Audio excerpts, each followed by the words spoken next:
رہے قادری آستانہ سلامت رہے مصطفیٰ کا گھرانہ سلامت رہے مصطفیٰ کا گھرانہ سلامت رہے پل رہے ہیں جہاں سے یہ دونوں جہاں پل رہے ہیں جہاں سے یہ دونوں جہاں پل رہے ہیں جہاں سے یہ دونوں جہاں وہ سخی آستانہ سلامت رہے وہ سخی آستانہ سلامت رہے قادری آستانہ سلامت رہے مصطفیٰ کا گھرانہ سلامت رہے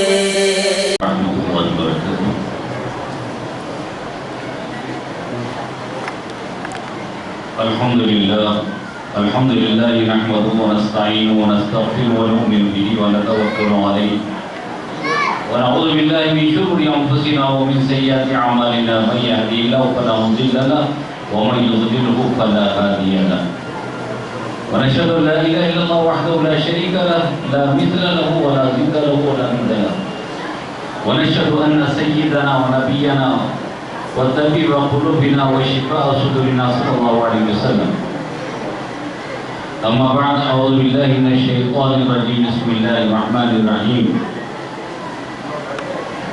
فاذكروني اذكركم واشكروا لي ولا تكفرون صدق الله العظيم وبلغنا رسوله النبي الكريم ونحن على ذلك من الشاهدين والشاكرين والحمد لله رب العالمين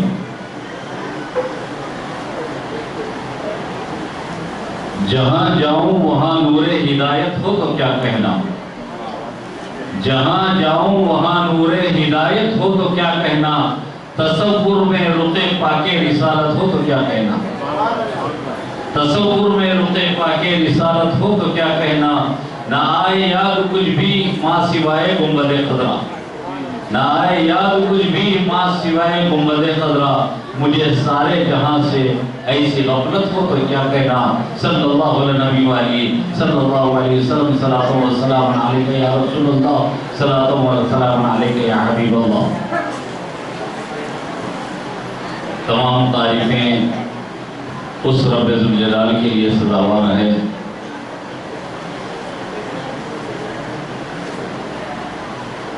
جس کا عظمت و جلال ابد سے اور ازل تک رہے گا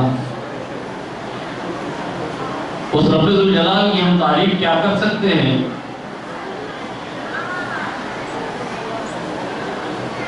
جس رب ذوالجلال کی تعریف کی کوئی انتہا نہیں ہے تعریف کرتے کرتے ہمارا بیان ختم ہو جائے گا ساری کائنات تعریف کرتے تک جائے گی لیکن رب ذوالجلال کی تعریف مکمل نہیں ہوگی خود رب ذوالجلال اپنے کلام قدیم میں ارشاد فرماتے ہیں کہ وَلَوْ أَنَّ مَا فِي الْأَرْضِ مِنْ شَجَرَةٍ أَقْلَامٌ وَالْبَحْرُ يَمُدُّهُ سَبْعَةُ أَبْحُرٍ مَا نَفِدَتْ كَلِمَةُ اللَّهِ 2112 ہے رب ذوالجلال ارشاد فرماتے ہیں کہ اگر تم زمین میں جتنے درخت ہیں ان سب کو کاٹو اور 7 سمندر کو سیاہی بناؤ یہ رب ذوالجلال ارشاد فرماتے ہیں کہ جتنے درختوں کو قلم بنا لو کاٹ کر اور 7 سمندروں کو سیاہی بنا لو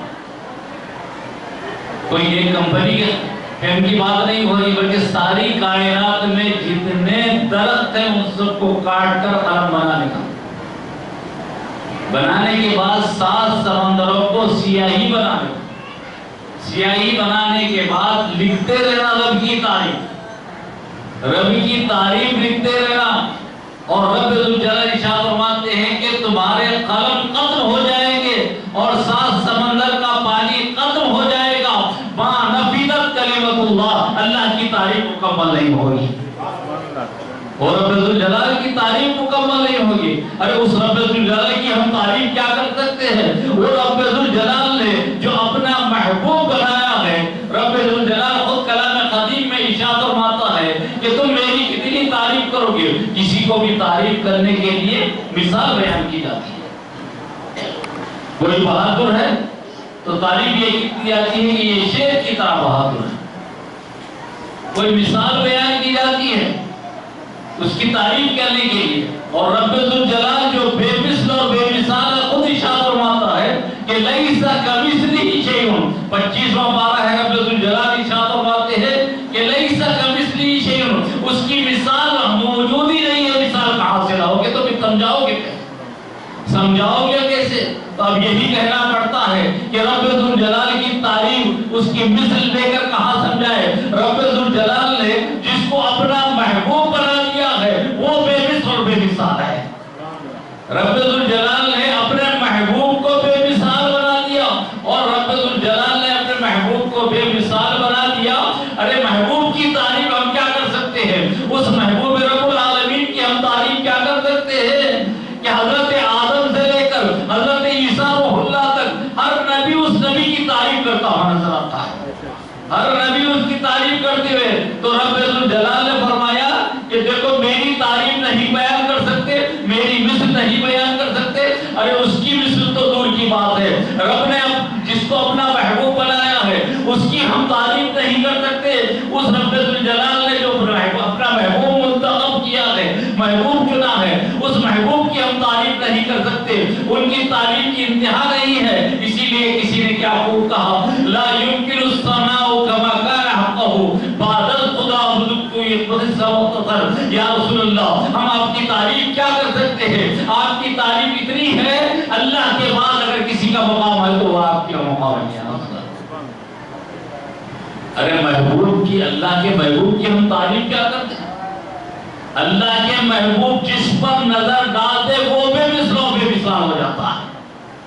اللہ کے محبوب جس پر نظر ڈالے وہ بے مثل اور بے مثال ہو جاتا ہے۔ اللہ کے محبوب صلی اللہ علیہ وسلم جس پر نظر ڈالتے کائنات میں بے مثل ہو جاتا ہے۔ کل تک صدیق اکبر رضی اللہ تعالیٰ عنہ، دیکھیے حضرت ابو بکر ہے، کل تک ابو بکر ہے، جب نبی کی نظر پڑی تو صدیق اکبر بنے، کائنات میں صدیق اکبر کی مثال نہیں ہے، صدیق اکبر کی مثال نہیں۔ کل تک عمر تھے، نبی کی نظر پڑی تو فاروق اعظم بن گئے، فاروق اعظم کی کائنات میں مثال نہیں ہے۔ کل تک عثمان، حضرت عثمان تھے، لیکن جب نبی کی نظر پڑی تو ذوالنورین ہو گئے، تو کائنات میں حضرت ذوالنورین کی مثال نہیں ہے۔ کل تک علی تھے، اور علی بھی کیسے علی ہیں رضی اللہ تعالیٰ عنہ۔ آپ کسی کے نام کو بھی، کسی بھی چیز کو بھی جملہ محمل استعمال کر سکتے ہیں۔ محمل بولا تو آپ کو سمجھ میں آئے گی۔ جیسے آپ دن رات کھانا کھاتے ہیں کرتے ہیں تو کیا بولتے ہیں آپ؟ ذرا میں کھانا وانا کھا لیتا ہوں، پانی وانی پی لیتا ہوں، یہ آپ کی زبان سے نکلتا۔ تو یہ کھانا کیا ہے؟ اصلی لفظ ہے، اس کا محمل کیا ہے؟ وانا۔ پانی اصلی لفظ ہے، اس کا محمل کیا ہے؟ وانی۔ یہ محمل ہے وانی، یعنی محمل ایسا ہوتا ہے کہ اس کے کوئی معنی نہیں نکلتے، لیکن حضرت علی رضی اللہ تعالیٰ عنہ کی ذات اقدس کو دیکھو، نبی نے ایسا سنوار کر بنایا حضرت علی کو، اگر کوئی بگاڑنا چاہے بھی تو یہ کہے گا کہ علی ولی کہے گا، علی کو بگاڑنا چاہے تو بھی ولی بن جائے گا۔ حضرت کرم فرماتی وہ بے مثل اور بے مثال ہے۔ کب تک علی تھے، نبی کی نظر پڑی تو کائنات کے لیے مولائے کائنات ہو گئے۔ ابھی آپ نے شرمات فرمایا، من کنت مولا ہو وعلی کل مولا ہو، میں جس کا مولا ہوں علی اس کے مولا۔ تو حضرات محترم، بے مثل اور بے مثال، نبی کی نظر جس پر پڑتی ہے وہ بے مثال ہو جاتے ہیں۔ کل تک عبد القادر تھے، نبی کی نظر پڑی تو اللہ نے قوس الثقلین بنا دیا ہے۔ کل تک معین الدین تھے، اللہ کے نبی کی نظر پڑی تو سلطان الہند بنا دیے گئے ہیں۔ نبی کی نظر جب پڑتی ہے تو بے مثل و بے مثال ہو جاتا ہے۔ ابھی آپ نے سوال فرمایا حضرت عمر رضی اللہ تعالیٰ عنہ کی ذات بابرکت کے بارے میں بھی کچھ تبرکن آپ کا ذکر خیر کروں تاکہ میرا بھی نام حضرت عمر رضی اللہ تعالیٰ عنہ کے تعریف کرنے والوں میں ذکر کرنے والوں میں شامل ہو جائے۔ حضرات محترم، مولا کائنات علی مرتضی رضی اللہ تعالیٰ عنہ کی فضیلت اپنی جگہ پر، اس فضیلت کو علی مرتضی رضی اللہ تعالیٰ عنہ کی جو صحابہ میں فضیلت ہے وہ الگ ہے، اور مولا کائنات کی جو فضیلت گھر کے اندر کی ہے وہ فضیلت اور ہے۔ تو حضرات محترم، حضرت عمر رضی اللہ تعالیٰ عنہ کے اس واقعے کو بیان کروں کہ حضرت عمر رضی اللہ تعالیٰ عنہ ابھی تک اسلام قبول نہیں کیے۔ کافروں نے ایک میٹنگ بلائی کہ اللہ کے نبی صلی اللہ علیہ وسلم کو شہید کر دیا جائے۔ اس میں منظم تاریخ ہوئی۔ حضرت عمر رضی اللہ تعالیٰ عنہ اٹھتے ہیں اور کافروں سے کہتے ہیں کہ یہ روز روز کا کہہ کر جھگڑا ہے، اسلام پھیلتا جا رہا ہے۔ یہ آپ نے سمجھ فرمایا کہ اسلام کوئی آسانی سے نہیں آیا ہے۔ ہم سمجھ رہے ہیں ہمارے باپ مسلمان، ہمارے دادا مسلمان، اسلام ہم کو مل گیا، ایسا نہیں ہے۔ اسلام کی قیمت کو ہم جانیں۔ اسلام کی قیمت کو اگر جاننا ہو تو آج دیکھنے کی ضرورت نہیں کہ زندگی کی کو دیکھے تو ہمیں معلوم ہوگا کہ اسلام کیا چیز ہے۔ حضرت بلال رضی اللہ تعالیٰ عنہ کو تپتی ہوئی ریت پر لٹا دیا جاتا اور آپ کے جسم سے چربی نکل جاتی اور اتنا حصہ کچا ہو جاتا۔ اس کے بعد آپ سے کہا جاتا ہے بلال اب بھی تم محمد عربی صلی اللہ علیہ وسلم کی غلامی سے باز آ جاؤ، ہم تمہیں چھوڑ دیں گے، آزاد کر دیں گے، ورنہ تم ہلاک ہو جاؤ گے۔ تو حضرت بلال رضی اللہ تعالیٰ عنہ ارشاد فرماتے ہیں کہ میں نے اس نبی کے ساتھ اپنا سودا مکمل کر لیا ہے، اب ایسا نہیں ہوتا کہ پھر اس کو پٹھا لیا جائے۔ آپ کو مثال دو، میں سمجھ میں آ جائے گی بات۔ حضرات محترم، آپ بھی دنیا میں ہیں، دنیا میں کوئی چیز کا اگریمنٹ کرتے ہیں، کوئی چیز خریدتے ہیں، آپ زمین خریدتے ہیں، مکان خریدتے ہیں، آپ پلاٹ خریدتے ہیں، ملکی خریدتے ہیں، کچھ بھی خریدتے ہیں۔ خریدنے کے بعد اب جو شخص بیچ دیتا ہے اس کی ملکیت نہیں، وہ آپ کی ملکیت ہوتی ہے، آپ کی ملکیت ہوتی ہے وہ۔ آپ خریدنے کے بعد آپ جو پہلے والا اس کا کوئی حق نہیں ہوتا۔ تو حضرات محترم، حضرت بلال رضی اللہ تعالیٰ عنہ نے عملی طور پر بتا دیا کہ اے کافروں مشرکوں، تم مجھے پتھر مار کر، مجھے زخمی کر کر یہ سمجھتے ہو کہ بلال پلٹ جائے گا؟ بلال نہیں، بلال وہ لوگ بکتے ہیں جو پہلے سے نہیں بکتے، وہ چیز بکتی ہے جو پہلے سے نہیں بکتی۔ حضرات محترم، کائنات میں سب بکا ہوا ہے، کوئی ایسا نہیں ہے نہیں بکا ہوا ہے۔ کسی کو امریکہ نے خریدا ہے، کسی کو فرانس نے خریدا ہے، کسی کو کافروں نے خریدا ہے، کسی کو مشرکوں نے خریدا، ہر شخص کہیں نہ کہیں بکا ہوا ہے۔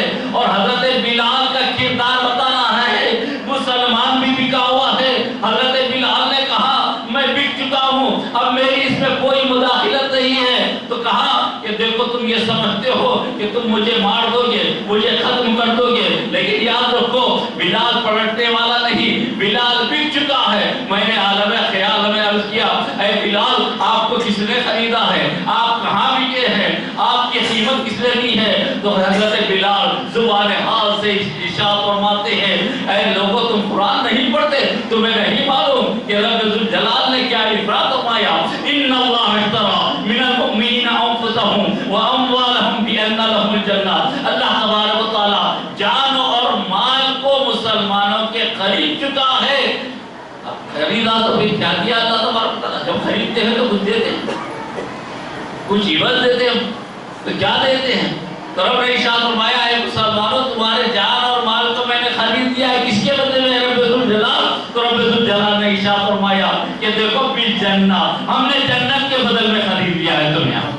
تو حضرت بلال نے بتا دیا کہ دیکھو ہم ایسے نہیں ہیں جو وقت پر جو ہے سودا پلٹنے والے نہیں ہیں، ہمارا سودا ہو چکا ہے، ہمارا سودا ختم ہو چکا ہے، ہم نے اللہ کے نبی صلی اللہ علیہ وسلم کے غلامی میں آ گئے ہیں، اور اللہ نے ہمیں ہمارے مال اور اسباب کو جنت کے بدلنے میں خرید لیا ہے۔ اب بلال ایک مرتبہ بک چکا ہے، دوبارہ نہیں بکتا۔ تو حضرات محترم، ایمان کو سمجھنے کی ضرورت، ایمان کو سمجھنے کی ضرورت ہے۔ آپ کوئی چیز اگر پانا چاہتے ہیں تو کتنے مشکلات ہوتے ہیں، تو جنت ایسے مل جائے گی؟ جنت ایسے ہی مل جائے گی؟ نہیں، جنت کے لیے بہت آزمائش ہے، آزمائش سے گزرنے کے بعد رب تبارک و تعالیٰ جنت عطا فرماتے ہیں۔ تو حضرت عمر رضی اللہ تعالیٰ عنہ کفر کی وادیوں میں کافروں کے ساتھ تھے، کہا کہ دیکھو اب یہ روز کا جھگڑا ہی ختم، روز کا جھگڑا ہی ختم ہے، جا کے میں محمد عربی صلی اللہ علیہ وسلم کو قتل کر دیتا ہوں، شہید کر دیتا ہوں، نعوذ باللہ من ذالک۔ اس ارادے سے نکلے حضرت عمر رضی اللہ تعالیٰ عنہ، اس ارادے سے نکلے، جا رہے تھے، راستے میں صحابی رسول ملے، اے عمر کہاں کا ارادہ؟ کیا بات ہے؟ ننگی تلوار ہے، آنکھوں میں خون ہے، بڑے پریشان نظر، کیا بات ہے؟ تو کہا ہٹو تم سامنے سے ہٹو، میں تمہارے نبی کو ختم کرنے کے لیے جا رہا ہوں، نعوذ باللہ من ذالک۔ تو وہ صحابی نے کہا ہے عمر تمہیں نہیں معلوم، تم اللہ کے محبوب صلی اللہ علیہ وسلم کو قتل کرنے کی بات کرتے ہو، تمہیں نہیں معلوم کہ تمہاری تمہاری بہن اور بہن بھائی اسلام قبول کر چکے ہیں، تمہاری بہن اور بہن بھائی اسلام قبول کر چکے ہیں، اب بجائے اللہ کے نبی کے پاس جانے کے اپنے بہن کے گھر کو جاتے ہیں، بہن کے گھر کو جاتے ہیں، دروازہ بند ہے، جا کے جب دیکھا تو اندر سے تلاوت کی آواز آ رہی ہے، قرآن پاک کی تلاوت کی آ رہی ہے۔ حضرت عمر نے دستک دی، بڑے غصے میں ہیں، گارڈ ٹمٹما رہے ہیں، آنکھوں میں خون ہے، ننگی تلوار ہاتھ میں ہے، دستک دیا تو دروازہ کھولا، بہن کانپ رہی ہے، تو آپ نے کہا کہ بتاؤ کہ میں نے سنا ہے تم نے اپنے باپ دادا کے مذہب کو چھوڑ دیا ہے اور اسلام قبول کر چکی ہے۔ تو بہن نے کہا ہاں بھائی تم نے صحیح سنا ہے، میں نے رسول پاک صلی اللہ علیہ وسلم کے قدموں پر اپنی جان کو قربان کر دیا ہے اور وہاں پر میں بک چکی ہوں۔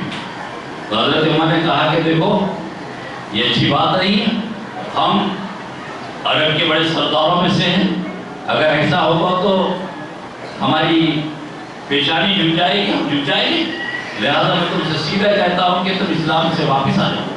تو بہن نے کہا بھائی یہ ممکن نہیں، یہ ممکن نہیں، اللہ کے محبوب کی محبت ہمارے دل میں آ گئی ہے، اب ممکن نہیں۔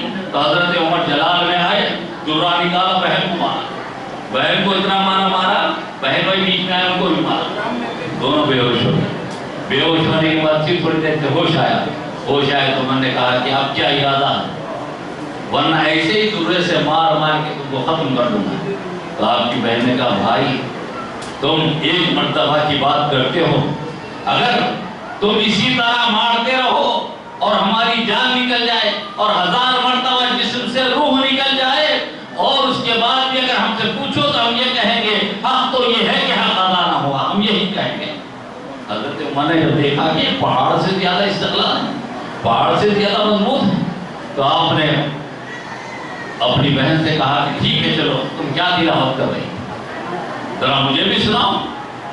تو آپ کی بہن نے کہا بھائی وہ ایسے کا کلام نہیں ہے، وہ ایسا کلام ہے کہ لو انزلنا هذا القرآن على جبل لرأيته خاشعا متصدعا من خشية الله۔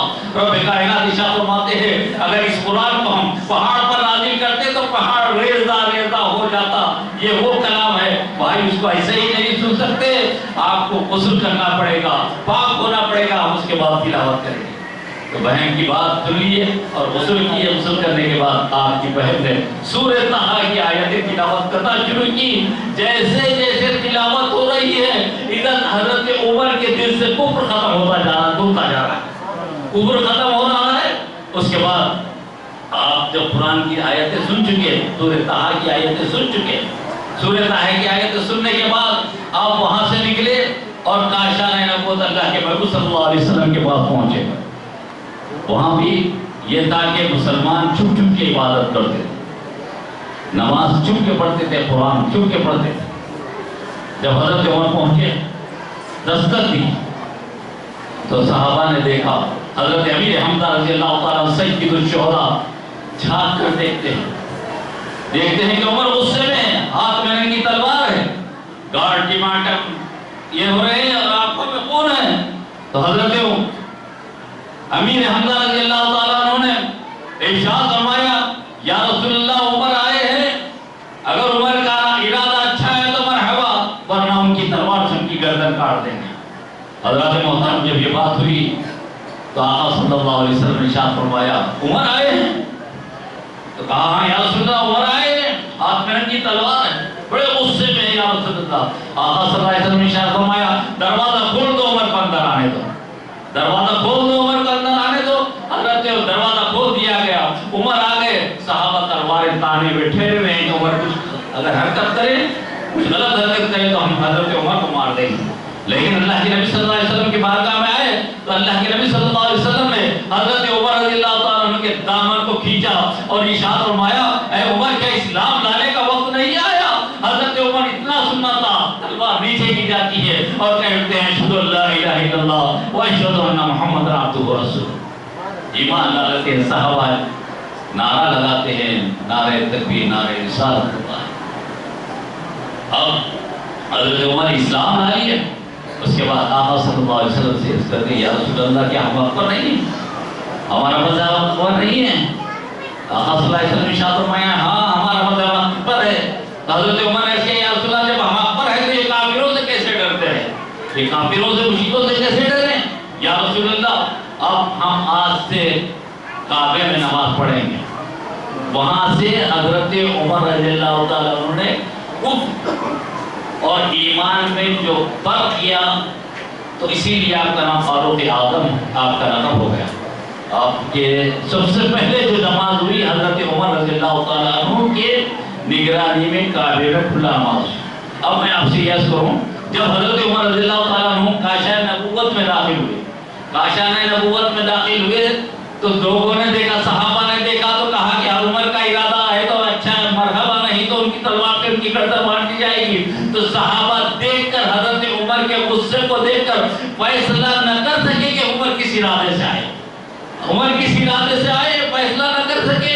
لیکن اللہ کے نبی صلی اللہ علیہ وسلم کی بارگاہ میں آئے تو اللہ کے نبی صلی اللہ علیہ وسلم ارشاد فرمایا کہ اے عمر وہ اسلام لانے کا وقت نہیں آیا؟ تو حضرت عمر کلمہ پڑھی اشہد ان لا الہ الا اللہ و اشہد ان محمد عبدہ و رسولہ۔ تو صحابہ نے جو گفتگو کی یقینی گفتگو نہیں کی، وہ شک میں تھے کہ عمر کس ارادے سے آئے ہیں، لیکن اللہ کے نبی نے جب بلایا تو اللہ کے نبی یقین والے نبی ہے اور نبی یہ جانتے ہیں کہ عمر آئے تو اسلام قبول کرنے کے لیے آئے۔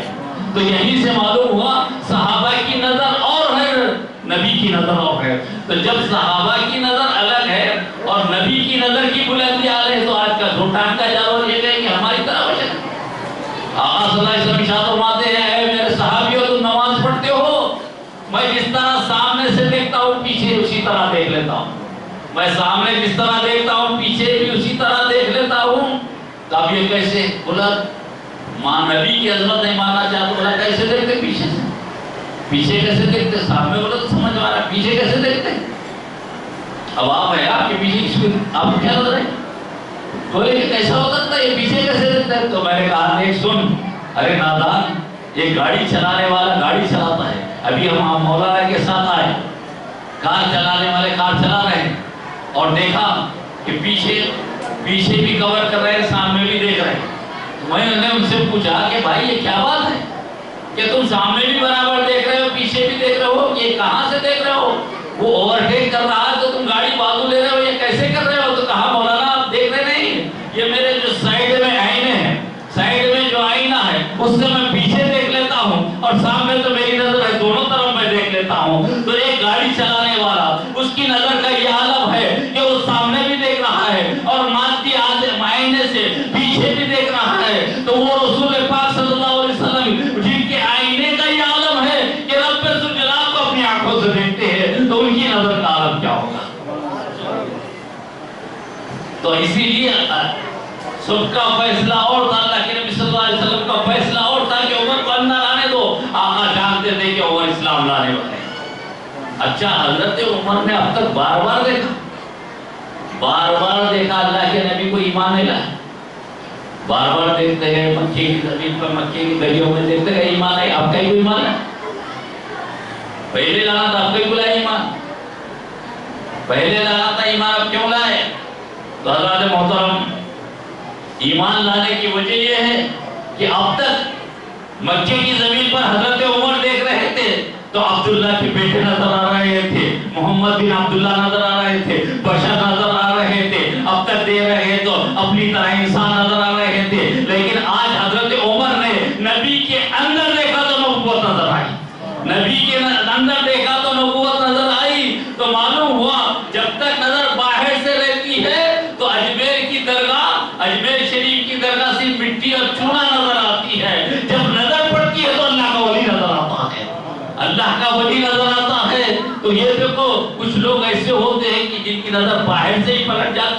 اور کچھ لوگ ایسے ہوتے ہیں کہ ان کی نظر اندر تک جاتی ہے، تو ہماری نظر غریب نواز رحمۃ اللہ علیہ کی بارگاہ کے اندر تک جاتی ہے تو ولی نظر آتا ہے، ولی نظر آتے ہیں۔ وہ بارگاہ ہے سلطان الہند کی، وہ بارگاہ ہے جس بارگاہ میں اورنگزیب رحمۃ اللہ علیہ جب پہنچے تو ان کا معمول تھا کہ لوگوں نے بڑے بڑے مقبرے بنا لیے ہیں، بڑے بڑے گنبدیں بنا لیے ہیں۔ آج بھی آپ جا کے گلبرگہ شریف میں دیکھو بہت سے گنبدیں خالی ہیں، بنتے تھے پہلے بعد میں بیچ دیتے، کوئی بھی ابھی آدمی خریدتا وہ گنبد اس کے اندر ہو جاتا۔ تو ایسے مصنوعی خبریں بنتی گئی تو حضرت شہنشاہ اورنگزیب نے دیکھا کہ یہ باطل اولیاء کے نام سے چل رہا سلسلہ، تو آپ نے کیا کیا کہ دیکھو ایک فیصلہ کر لیا آپ نے، میں جہاں جاؤں گا وہاں سلام کروں گا، اگر اللہ کا ولی ہے تو سلام کا جواب آئے گا، نہیں تو میں اس خبر کو اس گنبد کو مسمار کر دوں گا۔ ایسے ہی کئی جگہ کرتے کرتے کرتے اجمیر پہنچے۔ اجمیر شریف پہنچنے کے بعد غریب نواز رحمۃ اللہ علیہ کی بارگاہ میں پہنچ کے کہنے لگے السلام علیکم ورحمۃ اللہ، جواب دیا۔ دوسری مرتبہ کہے السلام علیکم ورحمۃ اللہ، جواب نہیں آیا۔ تیسری مرتبہ سلام کرے السلام علیکم ورحمۃ اللہ، جواب نہیں آیا۔ حکم دیے اس بارگاہ کو گرا دو، اس بارگاہ کو گرا دو۔ اتنے میں جواب آیا وعلیکم السلام ورحمۃ اللہ وبرکاتہ۔ غریب نواز نے جواب دیا، ارشاد فرمایا اورنگزیب یہ کب تک کرتے رہو گے؟ کب تک تم اللہ کے اولیاء کو آزماؤ گے؟ یہ کب تک کرتے رہو گے؟ تو کہا سرکار یہ ڈپلیکیٹ بہت سے بارگاہیں بنا لیے ہیں، لہذا میں اصلی جو اللہ کے اولیاء ان کی بارگاہیں رہنا باقی کے سب ختم کر دینے کا میرا ارادہ تھا۔ آپ نے فرمایا یہ بند کر دو۔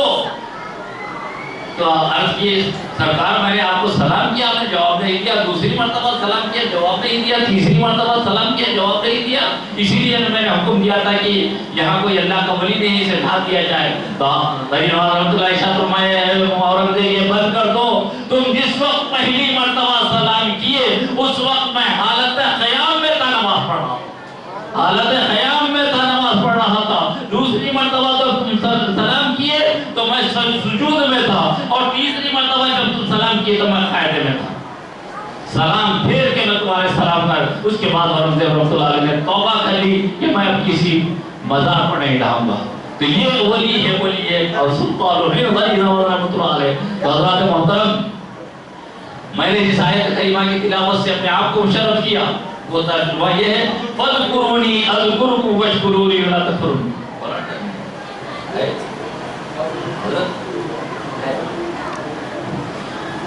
فَاذْكُرُونِي أَذْكُرْكُمْ وَاشْكُرُوا لِي وَلَا تَكْفُرُونَ۔ تم میرا ذکر کرو میں تمہارا ذکر کرتا ہوں، تم میرا چرچا کرو میں تمہارا چرچا کرتا ہوں۔ رب ذوالجلال کا وعدہ ہے اے بندے تو میرا ذکر کر میں تیرا ذکر کرتا ہوں۔ آؤ اس آیت مبارکہ کو لے کے بارگاہ صدیق اکبر میں چلیں گے، بارگاہ صدیق میں اس آیت کریمہ کو دیکھیں گے، حضرت صدیق اکبر کو دیکھیں گے کہ اللہ کے ذکر کو انہوں نے کیسے کیا۔ تو دیکھتے ہیں تو معلوم ہوتا ہے صدیق اکبر نے اللہ کا ذکر کیا، اللہ نے وعدہ کیا کہ تم میرا ذکر کرو میں تمہارا ذکر کرتا ہوں۔ صدیق اکبر نے ذکر کیا، اللہ نے کائنات میں صدیق اکبر کو بلند کر دیا، ان کے چرچے کو بلند کیا۔ حضرت عمر نے ذکر کیا، عمر کے چرچے کو بلند کیا۔ حضرت عثمان ذو النورین نے کیا تو ان کے چرچے کو اللہ نے بلند کیا، کیونکہ اللہ کا وعدہ ہے کہ تم میرا چرچا کرو میں تمہارا چرچا کرتا ہوں، تم میرا ذکر کرو میں تمہارا ذکر کرتا ہوں۔ تو انہوں نے ذکر کیا، مولا کائنات نے خدا کا ذکر کیا، خدا نے مولا کائنات کو سارے عالم میں روشن کر دیا ان کے ذکر کو۔ حضرات محترم غوث اعظم رضی اللہ تعالیٰ عنہ نے خدا کا ذکر کیا، خدا کا وعدہ ہے اے عبد القادر تم میرا ذکر کرتے ہو میں تمہارا ذکر کرتا ہوں، تم میرا چرچا کرتے ہو اے عبد القادر ساری کائنات میں تمہارا چرچا کرتا ہوں۔ بندہ نواز رحمۃ اللہ علیہ خراسان کی پہاڑی میں خدا کا ذکر کرتے ہیں، خدا کا وعدہ ہے اے معین الدین تم میرا ذکر کرو میں تمہارا ذکر کرتا ہوں، معین الدین تم میرا چرچا کرو میں تمہارا چرچا کرتا ہوں۔ غریب نواز نے چرچا کیا تو خدا نے ساری کائنات میں غریب نواز کا چرچا کر دیا۔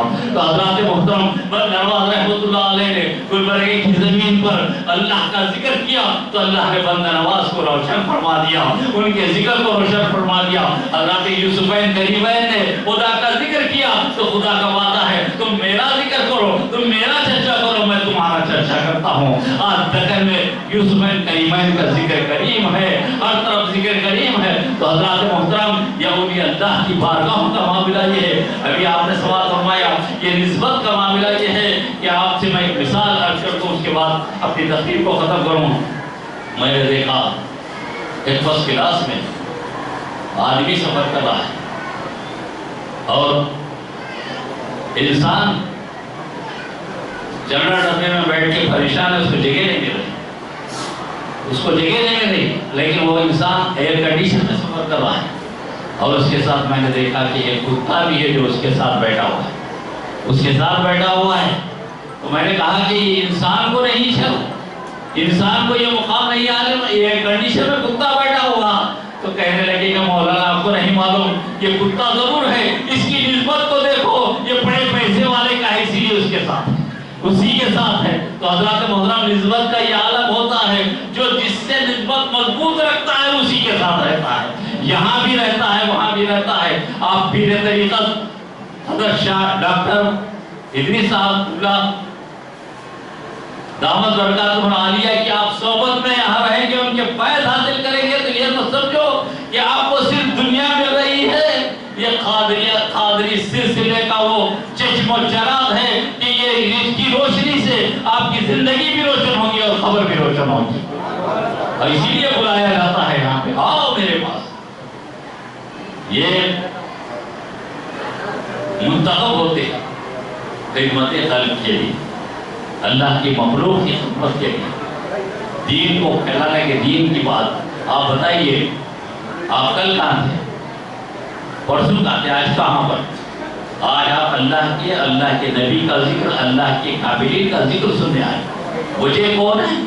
وجہ یہی پیر طریقت ہے جنہوں نے آپ کو بلایا اور بلا کے یہاں پہ بلا کے علماء کے خطابات سے آپ کو سرفراز کر رہے ہیں. تو حضرات محترم یہ نسبتیں ایسی چیز ہے کہ اب اس کے بارے میں تفصیل کہاں کروں, لیکن اتنی بات ہے کہ جو جتنی نسبت رکھتا ہے, جتنی پیر سے محبت رکھتا ہے, اس کے لیے دنیا میں بھی خیر ہے اور آخرت میں بھی خیر ہے. حضرات محترم میں اپنے کتاب کو ختم کرتے ہوئے اللہ تبارک و تعالیٰ کی بات کرنے کا دعا کرتا ہوں. مولا ہم گناہگار خطاکار سیاکار ہیں, مولا اپنے حبیب پاک کے نارین کے صدقے میں مولا ہم سب کی بخشی فرما, ہم سب کو اعمال صالح کرنے کی توفیق عطا فرما. کچھ رہے یا نہ رہے, پر یہ دعا ہے کہ امیر نزال کے وقت ہم سب کا ایمان سلامت رہے. الہ العالمین ہمارا یہ عقیدہ اور ایمان ہے کہ تیرے نبی کے جو بھی دشمن ہے وہ ختم ہو جائیں گے, تیرے نبی کی تعظیم باقی رہے گی, کیونکہ تیرے نبی کی تعظیم تو باقی رکھنے والا ہے. جب تو باقی ہے تو نبی کی تعظیم قیامت تک باقی ہے. اور اسی لیے کسی نے کیا خوب کہا, قول نافذ ہے تیرا سیف تیری اقامت تیرا, قول نافذ ہے تیرا سیف تیری اقامت تیرا, دم میں جو چاہے کرے دور ہے شاہ تیرا یا رسول اللہ, دم میں جو چاہے کرے دور ہے شاہ تیرا. مٹ گئے مٹتے ہیں مٹ جائیں گے دشمن تیرے یا رسول اللہ, مٹ گئے مٹتے ہیں مٹ جائیں گے دشمن تیرے یا رسول اللہ, نہ مٹا ہے نہ مٹے گا کبھی چرچا تیرا یا رسول اللہ. وصلی اللہ تعالی علی خیر خلقہ نور عرشی وزینۃ فرشی وآلہ اجمعین والحمد للہ رب العالمین.